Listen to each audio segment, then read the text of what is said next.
안녕하세요. 보아치과 세미나 제3강. 오늘은 비외과적 시주치료에 대해서 공부하도록 하겠습니다. 지난 1강과 2강에서 치연염이, 즉 잇몸 질환이 왜 생기냐에 대한 최초의 실험을 해럴드 러에가 치과 대학생 혹은 스태프들 대상으로 한 3주 내지 4주 동안 이를 닦지 않았더니 이런 덴탈 플렉이 침착이 되고, 이 덴탈 플렉을 제거를 하고 다시 이를 닦게 했더니 왼쪽과 같이 이 건강한 모습으로 바뀌더라. 그래서 이런 염증의 원인은 양치질을 하지 않음으로써 생긴 치태가 원인이다. 최초로 밝혀지게 됐습니다. 그 다음에 해럴드 레는 치태 지수도 만들었습니다. 이 깨끗하게 보이는 이 경우에도 우리가 착색제 같은 걸 이용해서 염색을 해보면 남아있는 치태를 볼 수 있습니다. 치태가 어느 정도 침착되어 있는가 하는 것을 해럴드 레가 수치화하는 또 만들어냈습니다.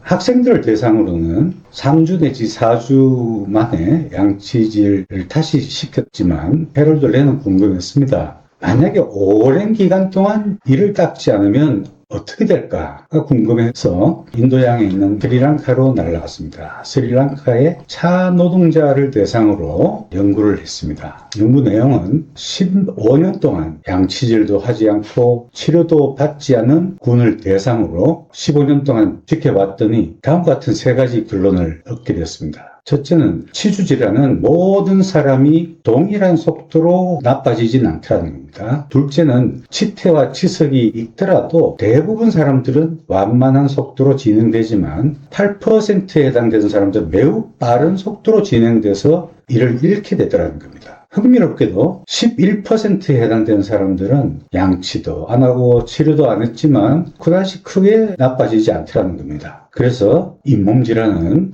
그 진행에 있어서 세균의 팩터뿐만 아니라 숙주의 그 염증 반응이라든지 면역 이런 반응들이 결정적인 영향을 끼치고 있구나라는 걸 알게 됐습니다. 즉 세균의 감염에 우리 몸이 반응을 한 그 결과 치아 주위 조직이 파괴가 됩니다. 치주 질환이 발생되는데 이 우리 몸의 반응에 바로 환경적인 혹은 영향을 주고 심지어 유전적인 영향까지 우리가 받고 있다, 이렇게 말씀드렸습니다. 자, 그래서 이런 치태와 치석을 제거하지 않고는 잇몸 질환이 치료가 될 수가 없습니다. 그래서 안티 인펙티브 테라피라고 얘기하는 치료에 이제 들어가게 되는데, 이 치태와 치석을 없애는 방법에는 끌어내는 거죠. 기계적인 치료법과 약제, 약물을 이용한 화학적 치료법으로 나눌 수 있습니다. 먼저 기계적 치료법에 대해서 보겠습니다. 우리가 아무리 아침 저녁으로 열심히 양치를 닦는다 하더라도 한계가 있죠. 이런 치아는 아주 상당한 치태가 남아있는 걸 볼 수 있습니다. 이런 방법을 통해 가지고 환자들한테 치술 질환 방법도 교육하고 치료의 필요성에 대한 동기부여도 해드리고 있습니다. 길게 봤더니 여기에 쌓인 치석을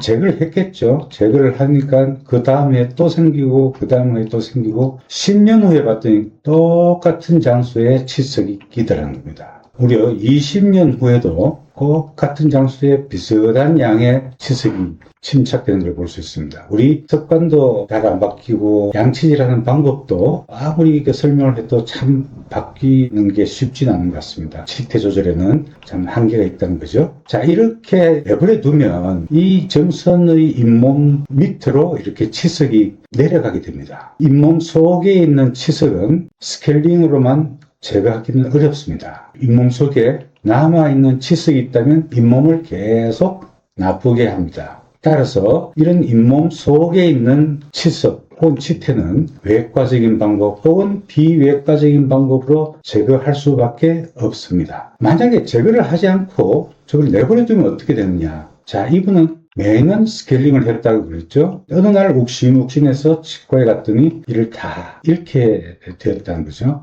제거되지 않는 잇몸 속의 치석이 이런 무서운 결과를 나타내게 됩니다. 이것이 바로 치주질환이죠. 자, 그래서 이 내버려 둘 수가 없죠. 외과적인 방법과 수술하지 않는 비외과적인 방법으로 치료에 들어가게 됩니다. 이와 같이 잇몸 속에 많은 치석이 있는 경우는 잇몸을 열고 외과적인 방법으로 접근하지 않으면 해결이 될 수가 없습니다. 반면에 이렇게 임플란트를 계획하고 있는 경우에도 남아있는 치아에 많은 치석이 있는 걸 볼 수 있습니다. 이런 경우는 수술적인 방법을 이용할 수밖에 없습니다. 자, 언제 비외과적인 치료를 고려해야 되냐? 치주낭 깊이가 그다지 깊지 않을 때, 두 번째는 상하악 전치부와 같이 심리적인 부분이 아주 고려를 해야 하는 경우, 이런 경우는 비외과적인 접근을 고려해야 됩니다. 세 번째는 전신질환으로 인해서 외과적인 접근이 제한되는 경우가 있습니다. 이런 경우도 비외과적인 방법을, 또 환자분이 저는 수술적인 방법 외에 다른 방법이 없습니까?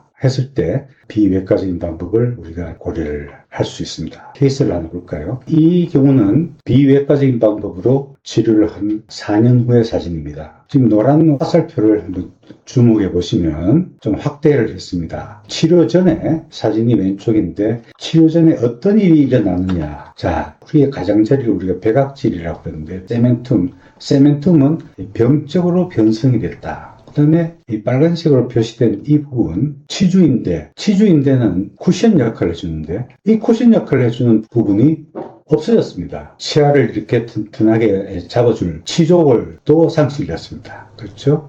이렇게 세 종류의 부분들이 이렇게 없어졌습니다. 비외과적 치주 치료 4년 후에 오른쪽을 보시게 되면 새로운 백악질도 생기고, 새로운 쿠션 역할을 해주는 치주인대도 생기고, 새로운 치조골도 생겼습니다. 즉, 비외과적 치주 치료를 통해서 조직이 재생된 것을 볼 수 있습니다. 다른 케이스도 하나 볼까요? 하얀색 화살표가 잇몸 속에 있는 치석을 얘기해 주고 있습니다. 잇몸 속에 있는 치석을 제거를 했더니 2년, 4년 후에 조직이 어느 정도 재생된 걸 볼 수 있습니다. 치주 조직의 재생이 비외과적 치주 치료를 통해서 일어났습니다. 위에 삼각형으로 표시된 이 부분에 염증으로 인해서 치아가 들뜬 부분이 해결되니까 벌어진 치아도 원래대로 돌아온 것을 볼 수 있습니다. 케이스를 하나 더 볼까요? 이분은 40대 초반이면 굉장히 이른 나이죠. 앞니가 흔들리고 여러 개의 치아를 발치를 할 수밖에 없다는 그런 얘기를 듣고 치아를 살리고 싶어서 이렇게 내원하셨습니다. 파노라마 사진을 촬영해 보면 굉장히 심각한 상태인 걸 알 수 있습니다. 지금 현재 뿌리를 따고 있는 뼈의 높이가 이 정도 이렇게 내려간다고 볼 수 있습니다. 정상적인 위치는 어디냐면 이렇게 노란 선으로 표시할 수 있습니다. 특히 그 앞니 같은 경우는 상당히 지금 내려가 있죠. 뼈가 녹았습니다. 그래서 치료 전에 사진입니다. 잇몸 속으로 치태와 치석이 굉장히 많은 것을 우리가 알 수 있습니다. 비외과적인 치료를 통해서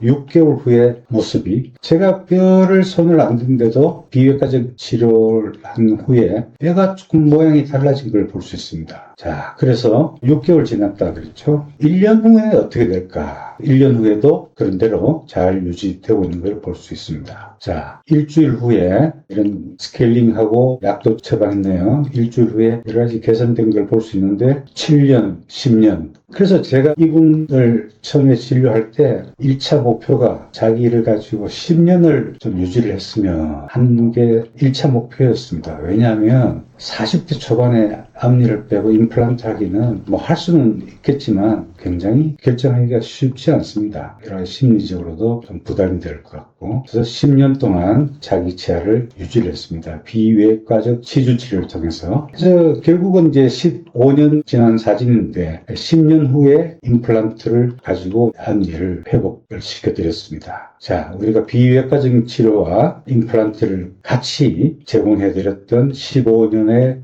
경과 사진을 볼 수 있습니다. 비외과적인 치주 치료가 그렇게 한계는 있지만 우리가 잘 활용하면 좋은 결과를 얻을 수 있겠다는 것을 알 수 있습니다. 다음은 이제 화학적 치료, 약물로 치태 및 치석을 조절하는 방법입니다. 약물로 치석은 어렵지만 치태 조절은 가능합니다. 구강세정제를 사용한다든지 항생제 혹은 숙주 조절, 국소 송달령 항생제 이런 것들이 있습니다. 왼쪽 사진은 제가 한 25년 전에 미국의 어느 시골의 슈퍼마켓에 갔을 때 진열장 가득 찬 구강세정제를 보고 제가 깜짝 놀란 적이 있습니다.